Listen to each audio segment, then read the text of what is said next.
আজ আমরা জানি যে পশ্চিমবঙ্গে অন্তত প্রত্যক্ষ বা পরোক্ষভাবে আমরা 5 লক্ষেরও ওপর পরিবার এই পেশার সঙ্গে যুক্ত এবং তাদের পরিবারের মুখের হাসিটুকু তুলে দেওয়া হয় এই ধরনের পেশায় যারা জড়িত রয়েছে।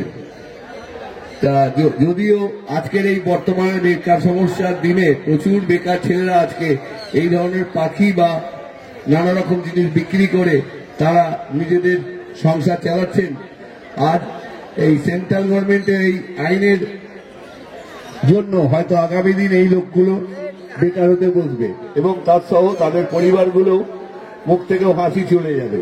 তাই আসুন আমরা আমাদের এই প্রতিবাদ সভায় আমরা সবাই মিলে একসঙ্গে হয়ে আমরা আগামী দিনের কর্মসূচি নিই। যেভাবে যেভাবে আমাদের প্রয়োজন আমরা সমস্ত রকমের আইন থেকে আরম্ভ করে এবং রাজ্য সরকারের যে সমস্ত ভারপ্রাপ্ত মন্ত্রীরা রয়েছেন তাদের সহযোগিতায় আমরা চেষ্টা করব আমরা এই আইনকে যাতে কোনো রকম ভাবে বন্ধ করতে পারি। তাই সমস্ত বন্ধুদের জানাচ্ছি যে আসুন আমাদের প্রতিবাদ সভার সামনে এবং এসে উপস্থিত হয়ে আমাদের সমস্ত প্রতিবাদ সভাকে সাফল্যমণ্ডিত করুন। নমস্কার। আজকে বাগবাজার শখের হাট ওয়েলফেয়ার সমিতির একটি পথসভা। শখের হাটের যারা ব্যবসায়ী বন্ধু আছেন এবং আমি উভয়কেই বলছি, ক্রেতা বিক্রেতা, শুধু পাখি না, ফুল পাখি, গাছ, মাছ এবং যারা গাছের সার বিক্রি করছেন, যারা পাখির দানা বিক্রি করছেন, যারা টব বিক্রি করছেন, প্রত্যেকেরই এই হাট ঐতিহ্যের হাট। এই হাট বিশ্বের দরবারে কড়া নেড়েছে। তারই একজন প্রতিনিধি হিসেবে আজকের এখানের পথসভা।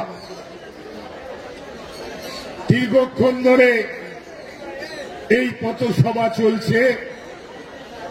আপনারা জানেন বা আপনারা ভাবছেন কেন পথসভাটা, কিসের জন্য পথসভা।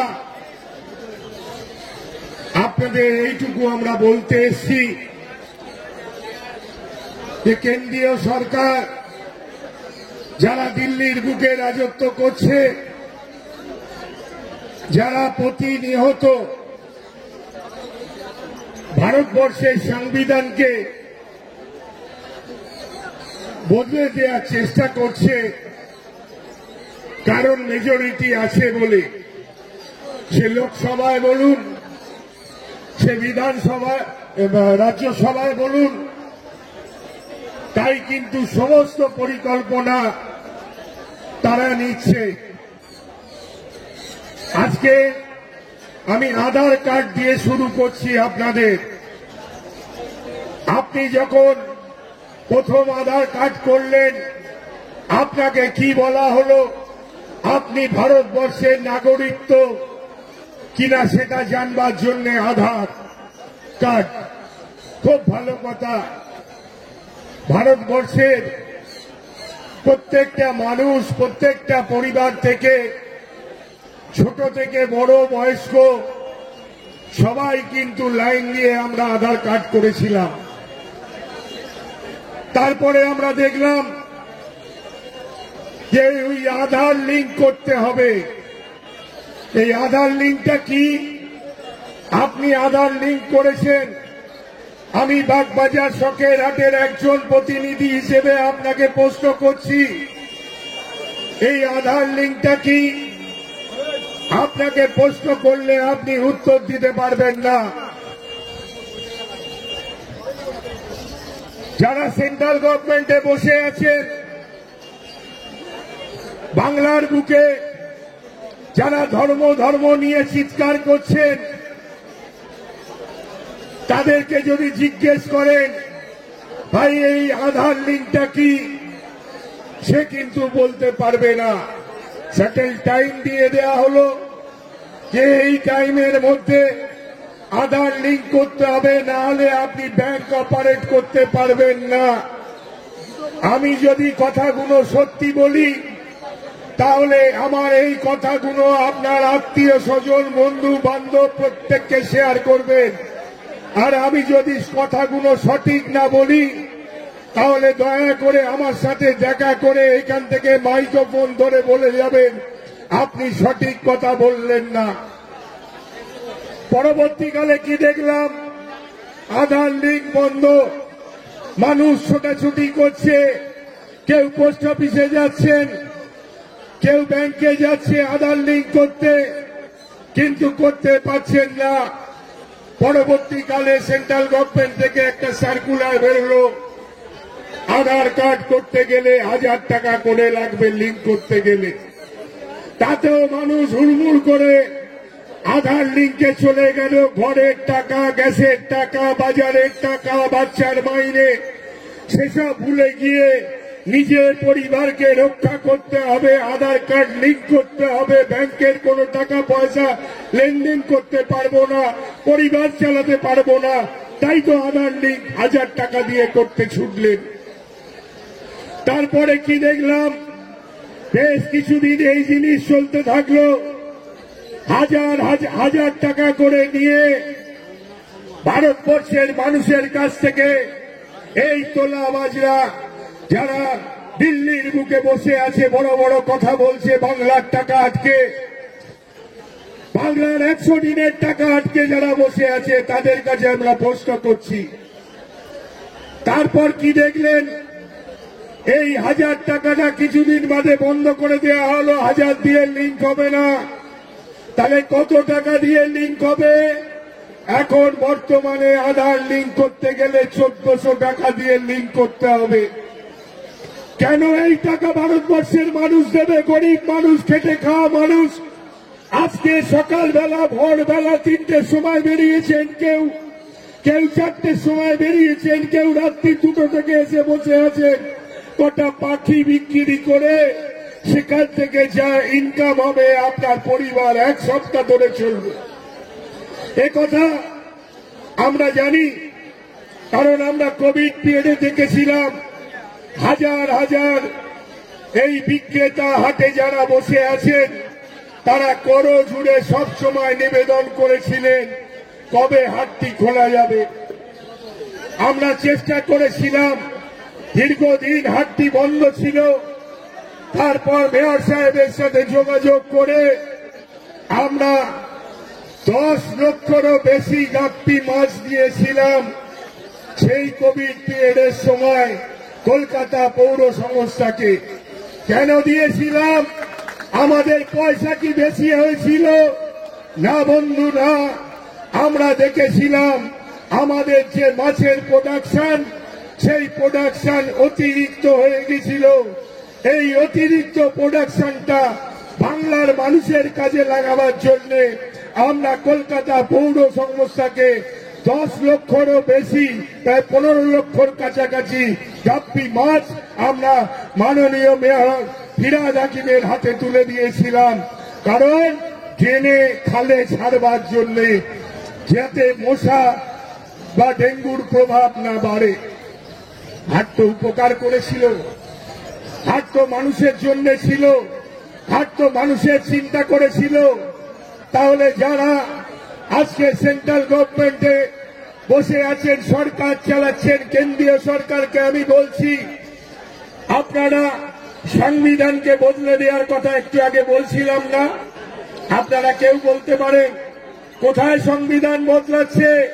আপনারা শুনে রাখুন, আজকে আপনি যে পাখিটা 500 টাকা দিয়ে কিনবেন, সেই পাখিটা আপনি যখন আপনার দোকানদারকে যেখান থেকে পাখি কিনছেন তাকে 500 টাকা দিয়ে পাখি কিনলেন, আর গেটের মুখে গেলে আপনাকে 1000 টাকা তাকে কর বাবদ দিতে হবে।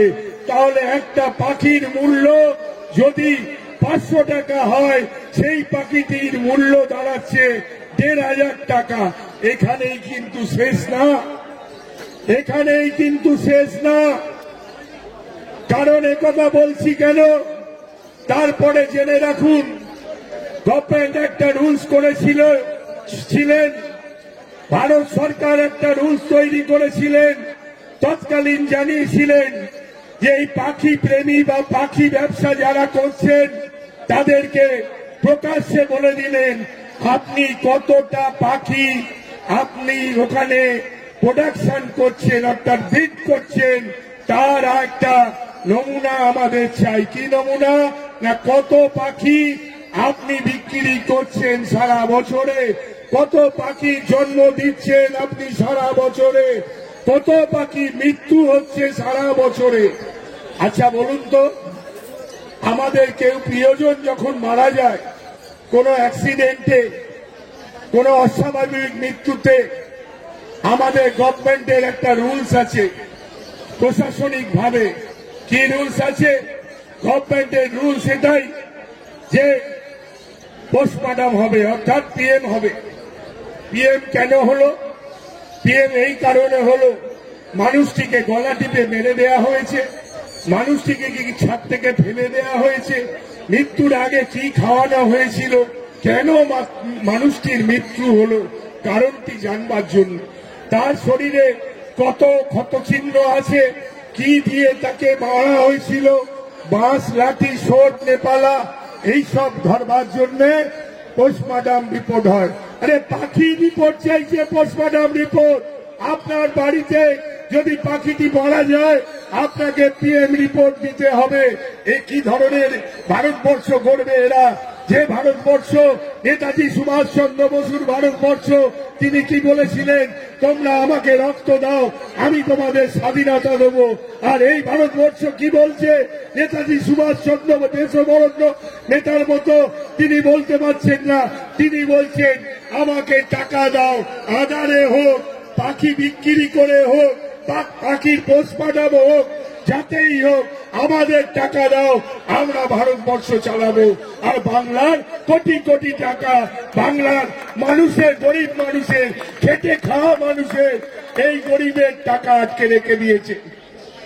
কালকে আমাদের কলকাতা পৌরসভার অধিবেশন ছিল, সেখানে ভারতীয় জনতা পার্টির একজন পৌর প্রতিনিধি একটি কথা তুলেছিলেন হাউসে, সেই পবিত্র সদনে, যে পবিত্র সদনে নেতাজি সুভাষচন্দ্র বসু কলম চালিয়েছিলেন, যে পবিত্র সদনে শ্রেয়ার দাস মেয়র ছিলেন, যে পবিত্র সদনে ভারতবর্ষের তাবর অনেক নেতা যারা পেনে কলমে লিখেছিলেন, সেই পবিত্র সদনের কালকের একটি আলোচনা আপনাদের কাছে তুলে ধরব।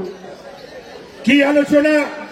তিনি বলছেন 100 দিনের যে আমাদের কর্মী আছেন সেই কর্মীদের মাইনে বাড়ানো হোক। আমরাও কলকাতা পৌর সংস্থার 144টা ওয়ার্ডের মধ্যে 122টা ওয়ার্ড তৃণমূল কংগ্রেস মমতা বন্দ্যোপাধ্যায়, আমরাও বলছি 100 দিনে যারা কাজ করে, পরিশ্রম করে, তাদেরও মাইনে বাড়ানো হোক।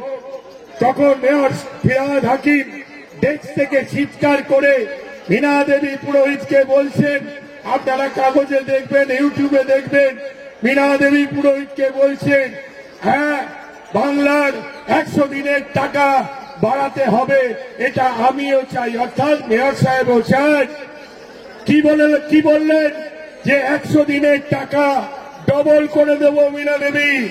আপনি বাংলার যে গরিব মানুষের টাকা আটকে আছে, বাংলার রাস্তার টাকা যেটা আটকে আছে, বাংলার বাড়ির টাকা যেটা আটকে আছে, সেটা এনে দিন।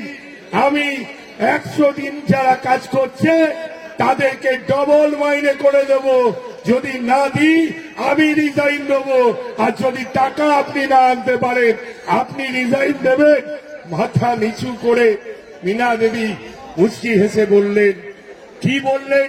হাউস তখন চিল্লামিল্লি হচ্ছে, চেঁচামেচি হচ্ছে, ডেস্ক সামলানো হচ্ছে, তার কোনো প্রতিফলন কিন্তু তিনি দিতে পারলেন না। অর্থাৎ মেয়র ডেস্কে দাঁড়িয়ে চ্যালেঞ্জ করলেন, এই ডেস্কে দাঁড়িয়ে যারা কথা বলবেন তাদের কথা নোট থাকবে। আজকে কলকাতা পৌর সংস্থার শ্রেয়ার দাস থেকে শুরু করে নেতাজি সুভাষচন্দ্র বসু যারা এই ডেস্কে দাঁড়িয়ে কথা বলেছেন, আমিও যে কথা বলেছি, আর আপনিও যদি কোনোদিন ভবিষ্যতে যান যে কথা বলবেন সেই ডেস্কের কথা কিন্তু নোটেড থাকবে। সেই নোটেড কিন্তু কলকাতার ইতিহাসের পাতায় লেখা থাকবে। তাহলে প্রতিনিয়ত টাকা চাই। আরে টাকা, ইলেকশন আসছে, টাকা ওড়াতে হবে। ভারতবর্ষের মানুষকে বোকা ভেবে এরা বিভিন্ন ভাবে চেষ্টা করছে। এটা জেনে রাখুন, আজকে শখের হাটের প্রত্যেকটা দোকানদার বন্ধুর হয়ে, পাখি বলুন, গাছ বলুন, মাছ বলুন, এই হাট অন্তরের হাট, বুকের হাট, মানুষের হাট, মানুষের পরিবারের হাট, মানুষের সন্তানের হাট, মানুষের বাবা মায়ের হাট, মানুষের রুটি রোজগারের হাট। এই হাটকে যদি আঘাত করার চেষ্টা করেন, আগামী দিনে এই হাটের প্রত্যেকটা মানুষকে নিয়ে, ক্রেতা বিক্রেতা নিয়ে আমরা বৃহত্তম আন্দোলন করব। পাখি 500 টাকা দাম, 1000 টাকা কর, কেউ বিক্রেতা দেবে না, কেউ ক্রেতা দেবে না, আমরা দিতে দেব না। যতদিন শখের হাট আছে আমরা মহামান্য আদালতে যাব, আমরা বৃহত্তম আন্দোলন করব। আমরা মানবিক মুখ্যমন্ত্রী মমতা বন্দ্যোপাধ্যায়ের কাছে গিয়ে ডেপুটেশন দেব যে আমাদের বক্তব্য, আমাদের কথা আমরা তুলে ধরব মানুষকে বাঁচাবার স্বার্থে। মমতা বন্দ্যোপাধ্যায়ের সৈনিক হিসেবে এই কাজটি আমরা আগামী দিনে করব। গতকালই মেয়র সাহেবের সাথে আমার দীর্ঘক্ষণ কথা হয়েছে। মেয়র সাহেব বলেছেন ঈদ মিটলেই তিনি আমাদের বাগবাজার যে শখের হাট, এই শখের হাটের যে কমিটি, এই কমিটির যে বক্তব্য তিনি মন দিয়ে শুনবেন এবং শুনে সুব্যবস্থার আশ্বাস দিয়েছেন। কিন্তু এটাও জেনে রাখুন, আমরা মেয়র সাহেবকে জানাবো, আমাদের মানবিক মুখ্যমন্ত্রী মমতা বন্দ্যোপাধ্যায়কে জানাবো, আমাদের অত্যন্ত স্নেহের দিদি মাননীয় বনমন্ত্রী বীরুয়া হাসদা, তিনিও আমাদের হাতে একবার এসেছিলেন, তাকেও জানাবো। আর দিল্লির মুখে আমরা কিন্তু আন্দোলনের যে আওয়াজ, সেই আওয়াজ যেন এই উত্তর কলকাতা বাংলার মাটি থেকে দিল্লির মুখে শোনা যায়। আগামী দিনে আপনারা প্রস্তুত থাকুন, যত রকম সহযোগিতা করবার দরকার। বাগবাজার শখের হাট আপনাদের জন্য এই প্রতিজ্ঞা, এই অঙ্গীবদ্ধ করে আজকে আমার এই বক্তব্য শেষ করলাম। আমরা এটাই বলবো, আমাদের একটাই স্লোগান থাকবে, আমরা বাঁচবো, পাখি ব্যবসায়ী বাঁচবে, হাট বাঁচবে। এবং এই যে জোর করে মানুষের কাছ থেকে আধার কার্ডের মতো টাকা তুলে নেওয়া, এটা আমরা করতে দেব না, করতে দেব না, করতে দেব না। ভালো থাকবেন, বন্দে মাতরম। প্রত্যেককে যারা এখানে এসছেন, যারা ক্রেতা বিক্রেতা, প্রত্যেককে আমার সংগ্রামী অভিনন্দন, এবং মঞ্চে যারা বসে আছেন প্রত্যেককে আমার সংগ্রামী অভিনন্দন জানিয়ে আমার বক্তব্য শেষ করলাম। জয় বাংলা। কেন্দ্রীয় সরকারের একটা আইন যেটা 2024-এ আনা হয়েছে, পরিবেশ 2, এই আইনের এগেইনস্টে আমাদের এই সভা। কারণ এই আইনের ফলে আগামী দিনে আমি আপনি পাখি পুষতে পারবো কিনা সেটা একটা প্রশ্নচিহ্নের মুখে পড়ে গেছে। কারণ যেভাবে কেন্দ্রীয় সরকার একচ্ছত্র স্বৈরতান্ত্রিকভাবে এই আইনটাকে প্রযোজ্য করাবার চেষ্টা করছে, এর ফলে আগামী দিনে আপনি আমি যারা সাধারণ পাখি পুষিয়ে তারাও পুষতে পারবো না। তাছাড়া পশ্চিমবঙ্গে এই আইন যদি প্রযোজ্য হয় তাহলে অন্তত 4 থেকে 5 লক্ষ পরিবার তাদের রুজি রুটি হারাবে। ভারতবর্ষের এই বিদেশি পাখি প্রজননের যে ধারা এখন সৃষ্টি হয়েছে সারা ভারত জুড়ে, এর মূল প্রবক্তা হচ্ছে পশ্চিমবঙ্গ। কারণ 1972 সালে দেশীয় পাখি আইনের যে ধারা চালু করেছিলেন কেন্দ্রীয় সরকার, সেই দেশীয় পাখি পুষতে পারবেন না বলে তারা বিদেশি পাখির জন্য সবাইকে করেছিল, উদ্বুদ্ধ করেছিল। সেই জন্য বিভিন্ন মানুষ তাদের সীমিত ক্ষমতায় আস্তে আস্তে এই প্রজননকারী হিসাবে বাড়ায় এবং পশ্চিমবঙ্গে প্রায় কয়েক লক্ষ পরিবার এই প্রজননকারী হিসাবে তাদেরকে প্রতিষ্ঠিত করেছে। এই প্রতিবাদ সভা এই জন্য, কারণ এর ফলে স্বাধীনভাবে যে ব্যবসাটা বা স্বনির্ভরভাবে যে ব্যবসাটা গড়ে উঠেছে আজকে 40-50 বছর ধরে, সেই ব্যবসাকে কেন্দ্রীয় সরকার তার জোর করে তার কিছু আইন বানিয়ে সেই ব্যবসাটাকে স্তব্ধ করবার প্রচেষ্টা চালাচ্ছে। তাই আসুন, আগেও যেমন what Bengal things today India things tomorrow সেরকম ছিল, আজও আমরা বাংলা থেকে সেই প্রতিবাদ সভা শুরু করছি। বাংলা থেকে প্রতিবাদ সভা শুরু করলে বাংলার গর্জন আমি আশা করব বা আমরা আশা করব যে সারা ভারতবর্ষে সেই গর্জন শুরু হবে। সুতরাং আসুন, আপনি আমি সেই সভা, সেই আগামী দিনের আন্দোলনের রূপরেখা তৈরি করবার জন্য আমরা সবাই একত্রিত হয়ে এই আইনকে আরো কিভাবে দীর্ঘায়িত করা যায় সেই কথা, সেই জিনিসগুলো আমরা আপনাদের সবাইকে সঙ্গে নিয়ে এগিয়ে যেতে চাই। সুতরাং এই বৃহৎ স্বনির্ভর প্রকল্প শিল্প, যা কোনো সরকারি সাহায্য ছাড়া গড়ে উঠেছে, যেখানে চারিদিকে বেকার হাহাকার করছে, সেই সব বেকার আরো বেড়ে চলেছে। যেখানে আমরা আমাদের নিজস্ব বুদ্ধিতে, আমাদের নিজস্ব অর্থে, নিজস্ব সবকিছুতে এই শিল্পকে গড়ে তুলেছি, সেই শিল্প আজ ধ্বংসের মুখে। সুতরাং আসুন, এই ধ্বংসের মুখ থেকে আমাদের এই শিল্পকে বাঁচাতে আমরা সাধারণ সমস্ত পোষ্যক যারা ভালোবাসেন সেই সমস্ত পোষ্যক লাভারকে আমরা অনুরোধ করছি যে আপনারা আমাদের এই প্রতিবাদ সভায় সামিল হয়ে আগামী দিনের এই ভয়ঙ্কর খেলা কেন্দ্রীয় সরকারের, যেটা একটা শিল্পকে পুরো কোনো শিল্প গড়ে না তুলে একটা শিল্পকে ধ্বংস করে দেওয়ার যে চক্রান্ত। বিদেশি পাখি আমাদের এনভায়রনমেন্টে কখনই ওয়াইল্ডে ঘুরে বেড়ায় না। বিদেশি পাখি সবই হচ্ছে আমাদের ক্যাপটিভে ব্রিডার। সুতরাং এই পাখির ওপর যে অনৈতিকভাবে কেন্দ্রীয় সরকার যে আইনটাকে চাপিয়ে দিচ্ছে, এই আইনের ফলে আগামী দিনে আপনি ধরুন, আপনাকে সাপোজ আমি একটা উদাহরণ দিচ্ছি, ধরুন আপনি একটা পাখি কিনলেন, যেটা সেন্ট্রাল গভর্নমেন্টের নিয়ম অনুযায়ী রেজিস্ট্রেশন করাতে হবে। আপনি ধরুন আমার থেকে একটা পাখি কিনলেন, আমি যেই পাখি কিনলেন আপনাকে আমি সঙ্গে সঙ্গে বলবো আপনি আপনার আধার কার্ডটা দিন। আধার কার্ডটা কি করবে? আপনি জিজ্ঞেস করলেন আপনি আধার কার্ড কি করবেন? না, আমি আপনার পরিবেশে একটা অ্যাকাউন্ট খুলে দেবো। এবার পরিবেশে অ্যাকাউন্ট খোলার পরে তখন আপনি কি করবেন? আপনি বললেন এরপরে কি করব? না, আমি আপনাকে এই পাখিটা আপনার পরিবেশে ট্রান্সফার দিচ্ছি, আপনি আবার আপনার পরিবেশে এটাকে তুলে নেবেন। এবার আমি যে আপনাকে ধরুন একটা জাভা পাখি আপনি 500 টাকা জোড়ায় কিনেছেন, সেই 500 টাকা জোড়ার জাভাটা যখন আপনি আমার থেকে নিচ্ছেন, তখন আমাকে 1000 টাকা কেন্দ্রীয় সরকারের ফান্ডে জমা দিতে হচ্ছে। এবার আপনি যখন আমার থেকে 500 টাকা দিয়ে ওই জাভাটা কিনলেন, এবার আপনার পরিবেশে তোলবার জন্য আবার ওই 1000 টাকা কেন্দ্রীয় সরকারকে দিতে হবে, তবে আপনি আপনার পরিবেশে তুলতে পারবেন। তো পৃথিবীতে যে কটা দেশ সাইটিসের অন্তর্ভুক্ত, সাইটিস কথাটার অর্থ হচ্ছে convention on international trade in endangered species, flora and fauna. এই সাইটিসের যারা যেসব ইয়ে রয়েছে,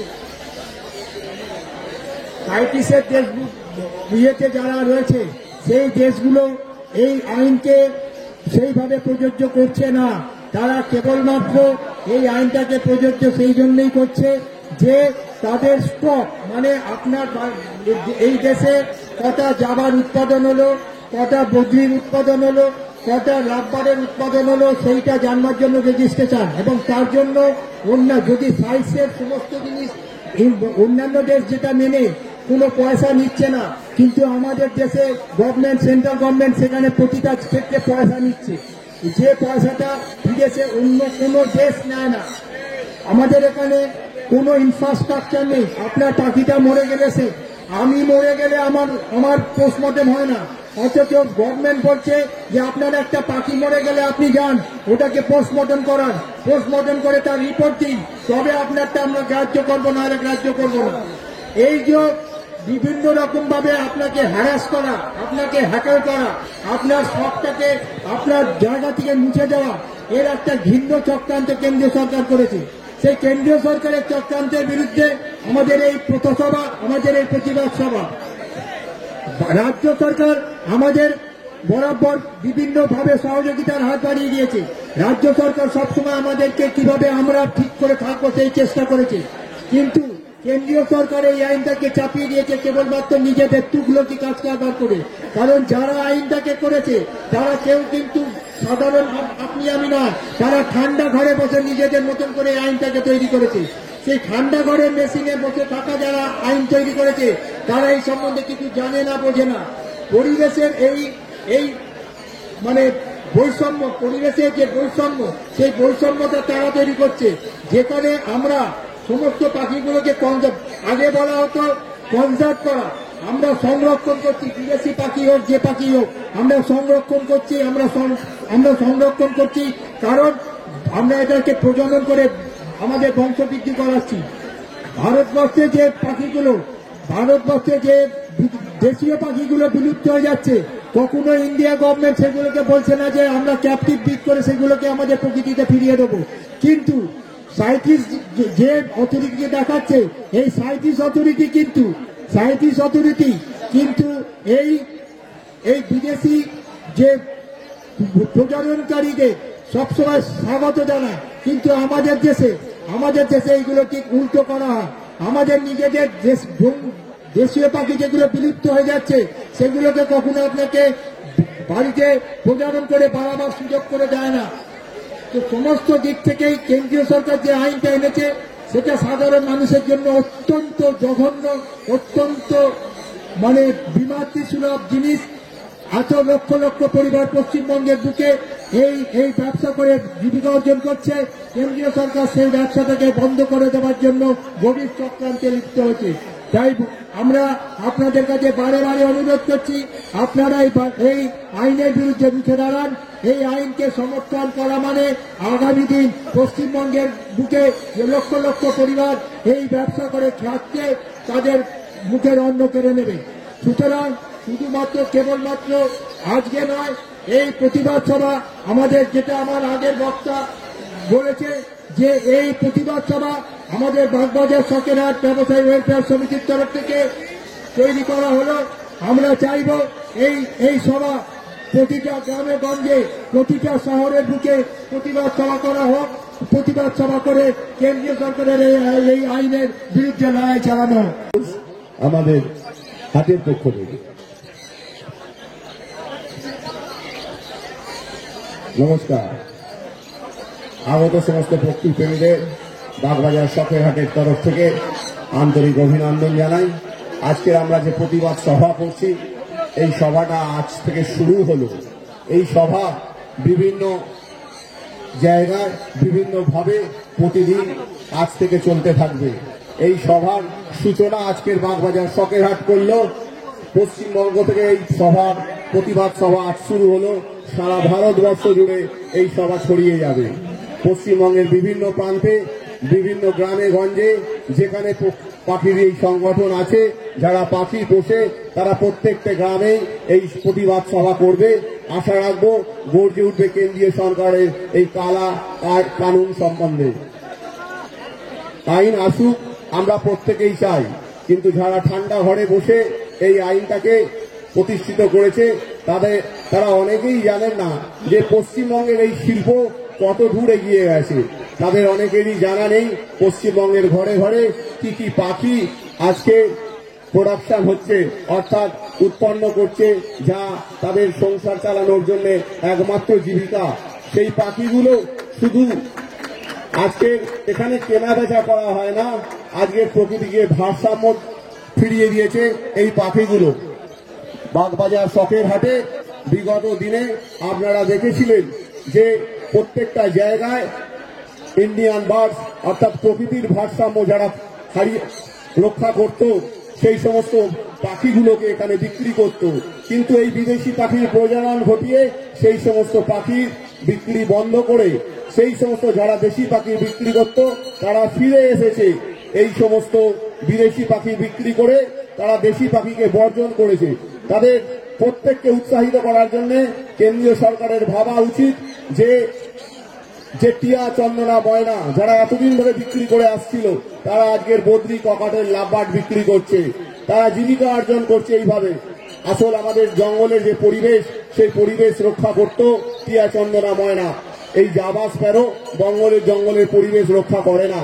তাই জাবা স্প্যারোকে যেভাবে আমাদের প্রতিবন্ধকতার মুখে ফেলে দিয়েছে, ছোট কনুর যেভাবে আমাদের প্রতিবন্ধকতার মুখে ফেলে দিয়েছে, এইরকম কিছু পাখির জন্য আমরা প্রতিবাদ করছি কেন্দ্রীয় সরকারের এই আইনের, যাতে আগামী দিনে এগুলোকে আরো সরলীকরণ করে সাধারণ মানুষের ঘরে ঘরে পোষার জন্য প্রত্যেককে উৎসাহিত করা।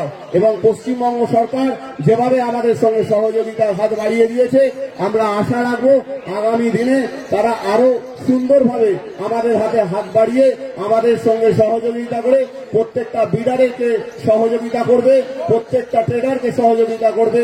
প্রত্যেকটা যারা যে সমস্ত ট্রেডাররা রাস্তা দিয়ে পাখি পরিবহন করে নিয়ে যায়, যে সমস্ত বিডাররা তাদের দানার গাড়ি রাস্তা দিয়ে নিয়ে যায়, তাদেরকে সহযোগিতার হাত বাড়িয়ে দেবে পশ্চিমবঙ্গের প্রশাসন। এই আশা রেখে আমি আমার বক্তব্য শেষ করব। শুনুন, ওনার নাম কৌশিক, আপনার বেসামরিক বক্তব্য রাখেন।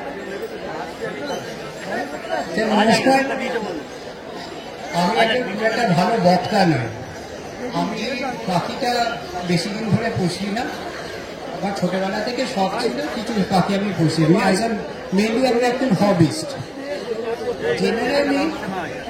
জেনারেলি একটা লোক প্রথমে যারা পাখি, কুকুর যে কোনো লোক পোষে প্রথমে হবিস্ট থাকে, তারপরে সে ব্রিডার হয়, পরে তার যখন আরো কিছু থাকে তখন সে সকল কিছু বিক্রি করে বা কিছু এক্সচেঞ্জ করে, এইভাবে এই জিনিসটা প্রফেশন হিসেবে চলে আসে। আমাদের দেশে যে আইনটা হয়েছে সেটা সবাই জানে, এখানে যারা রয়েছে, সেটা আমি নতুন করে কিছু বলতে চাই না, কারণ এটা আমার রিপিটেশন হবে। আমি একটা কথা বলছি, আমি কিছুক্ষণ আগে একটা বিদেশি লোকের সঙ্গে কথা বলছিলাম, মিস্টার ইয়ান বলে, উনিও টার্কিজিন পোষেন এবং ওনারা ইংল্যান্ডে উনি থাকেন, এবং উনি আমাকে বললেন যে এইরকম যে আইনটা হয়েছে আমাদের দেশ হলে আমাদের লোকেরা সব পাখি পোষা ছেড়ে দিত, এটাই উনি বললেন।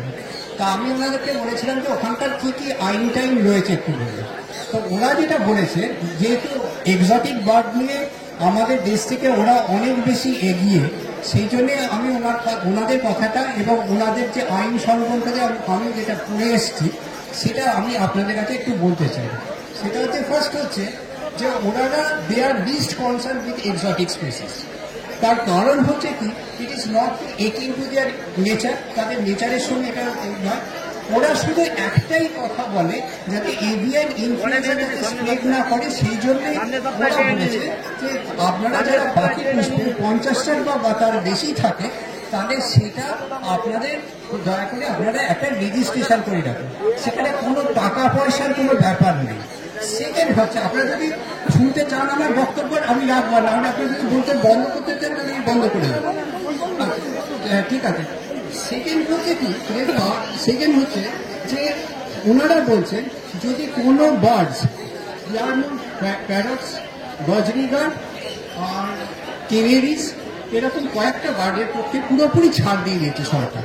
প্যারটস বলতে গেলে যারা আপনারা হয়তো সবাই জানেন, আমি আপনাদের হয়ে আমি কিছুই জানি না, কিন্তু প্যারটস বলতে গেলে কি, যারা হচ্ছে বলে প্যাসারিন বার্ডস। প্যাসারিন মানে হচ্ছে যারা হচ্ছে পা মুড়ে বসে, তাদেরকেই বলা হচ্ছে প্যাসারিন।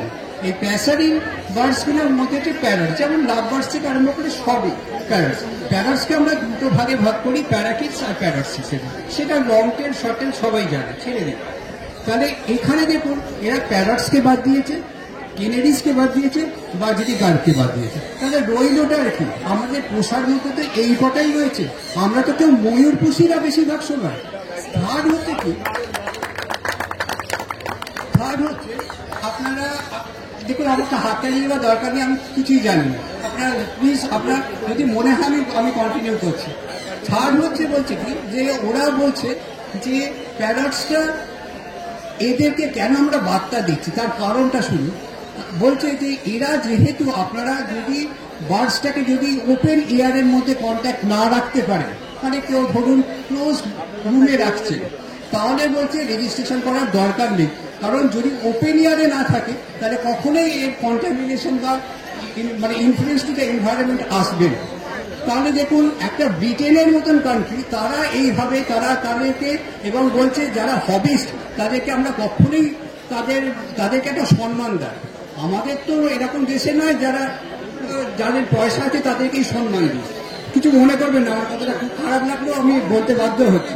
যাদের পয়সা আছে তাদেরকেই আমরা সম্মান দিই, আর যাদের পয়সা নেই তাদেরকে কোনো সম্মান দিই না। থার্ড হচ্ছে যে একটা কথা বলছি, বলবো আচ্ছা, থার্ড হচ্ছে যে কথাটা যেটা বলছে যে এই কেন এই রেজিস্ট্রেশনটা করা দরকার, সেখানে ওনারা লিখেছেন যে রেজিস্ট্রেশনটা করার দরকার হচ্ছে যদিও আপনি আউটসাইড এরিয়ার আউটসাইড কন্ট্যাক্টের মধ্যে থাকছেন না, কিন্তু আপনার পাখিটা নিয়ে কখনো ডাক্তারের কাছে যেতে হতে পারে, বা কখনো আপনি ওই ট্রেনিং পারপাসে ওই ফুলের ওই গাছে বসলো আবার নিয়ে এলো, সেই জন্যে এই রেজিস্ট্রেশনটা দরকার। এই তার জন্যে। এবং আরেকটা বলছে যে যদি কখনো ওদের ডাক্তারেরা এসে দেখতে পায় যদি কোনো ইনফ্লুয়েঞ্জা বা কিছু হয়েছে, তখন কালিং করবে এবং কালিংয়ের জন্য সরকার পয়সা দেবে। তাহলে দেখুন একটা উন্নত দেশ হলে তারা কতভাবে একটা ব্রিডারকে তারা সাপোর্ট করে। আমাদের এখানে কিন্তু চেষ্টা হচ্ছে কি যে আমরা অন্য যেখানে গাফিলতি রয়েছে সেটাকে বন্ধ করবার জন্য আমরা মানে চোরকেও প্রশ্রয় দিচ্ছি, আবার মানে ঘরকেও বলছি তোমরা সাবধানে, মানে এইরকম টাইপের, মানে it is a paradoxical nature of the government আর কি। এটা আমার আর একটা বক্তব্য রয়েছে, যদি সেটা আপনাদের যদি মনে ধরে তাহলে ডাকবে। সেটা হচ্ছে যে এই একটা আইনটা যেটা করেছে, আমাদের এই বার্ডসগুলো কিন্তু বেশিরভাগ হচ্ছে cage bred birds. Cage bred বার্ডসের যদি হয়, সাইটসে কিন্তু বলা রয়েছে, এরা বলছে সাইটসের মানে যেহেতু আমরা ইন্ডিয়া যেহেতু সাইটসের মেম্বার সেই জন্য আমরা করছি, কিন্তু সাইটসে যদি মেম্বার হয়ে থাকো তাহলে পুরো জিনিসটা তোমরা করো ভাই, আমরা হাফ হার্টেডলি কেন করবো? সরকারের নিয়ম তাহলে হাফ হার্টেডলি করবো কেন? And if they do that in half heartedly they should speak out. এটাই হচ্ছে আমার কথা। তা ওখানে সাইডসে বলছে যদি কেজ ব্রিড বার্ডস হয় তাহলে শিডিউল 1 বা অ্যাপেন্ডিক্স 1-এর পাখি কিন্তু শিডিউল 2-তে চলে আসবে। আপনারা আর একটা জিনিস আমার বলার কথা আছে, এই যে ইন্ডিয়ান বার্ডস নিয়ে যে বলছে, আমি জানি না আমার কথাটা কারোর কতটা ভালো লাগবে কিনা জানি না। ইন্ডিয়ান বার্ডসের জন্য যে এই আমরা এই করব সেই করব এত রেস্ট্রিকশন, এইটা করে কি আদৌ সরকার কিছু হয়েছে? তার কারণ হচ্ছে আপনি দেখবেন আমাদের দেশে যেটা 33% এরিয়া হচ্ছে শুধু ফরেস্ট কভারেজ থাকবে, সেখানে কোথায় নেমে গেছে। সেকেন্ড হচ্ছে কি যদি আগে আপনার ওয়াইল্ড লাইফ ডিভিশনে ওদের একটা ফরেস্টের হতো যে অ্যানুয়াল প্ল্যানিং, সেই প্ল্যানিং থেকে সেখানে ব্রিটিশ গভর্নমেন্টের আমলে আমি যখন দেখেছিলাম যে দার্জিলিং ডিভিশনে যখন ওয়াইল্ড লাইফ ডিভিশনে, সেখানে ওয়াইল্ড লাইফে আপনার কত ইনসেক্টস, কত রকমের পরডাটা, কত রকমের এভিয়ান স্পেসিস, কত রকমের রেপটাইলস কী কী রয়েছে সেই অ্যানুয়াল প্ল্যানে লেখা থাকতো। সেই অ্যানুয়াল প্ল্যান এখন কোথায় নেমে চলে এসছে, একটা রেস্ট্রিক্টেড টু 3 পেজেস। এবং আপনি যদি দেখতে চান আমাদের দেশে এখানে যেখানে মানে ফরেস্ট অঞ্চলে সেখানে কমার্শিয়াল ফরেস্ট্রি আরম্ভ হয়ে গেছে, যেখানে এক্সোটিক স্পিসিস গাছে বসাচ্ছে। এই যে ইউক্যালিপটাস গাছ, তারপরে এই যে আকাশমণি গাছ, এগুলো তো অস্ট্রেলিয়ান স্পিসিস। তাহলে সেইগুলো তোমার কোনো এনভায়রনমেন্টাল এফেক্ট হচ্ছে না, শুধু এই পাখির ওপরেই তোমার এনভায়রনমেন্টাল এফেক্ট। আমি জানি না ইট ইজ সামথিং, এটা কি একটা আমি মানে আমাদের দেশ বলেই বোধহয় এটা সম্ভব হয়েছে। আমি জানি না আমার কতটা ভালো লাগবে কি খারাপ লাগবে। আমি কারোর তোষামত করে কথা বলি না। আমি অডিটর জেনারেল অফ ইন্ডিয়াতে চাকরি করেছি, আমি কারোর তোষামত করে কথা বলি না। আমার বক্তব্যটা রাখলাম, আপনাদের ভালো লাগলে ভালো, না ভালো লাগলে আমার কিছু করার নেই।